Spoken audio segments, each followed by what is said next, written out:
Bueno, compañero, aquí revisándolo, un ruido que tiene cuando giro a la izquierda. No sé si se alcanza a apreciar aquí, pero aquí está, mira, aquí está la parte donde pega.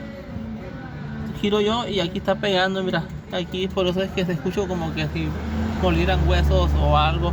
Ahí se está desgastando el metal, así que revisa tu carro si tienes algún ruido que puede ser esto. Esta es la lámina, la cartera que cubre los discos.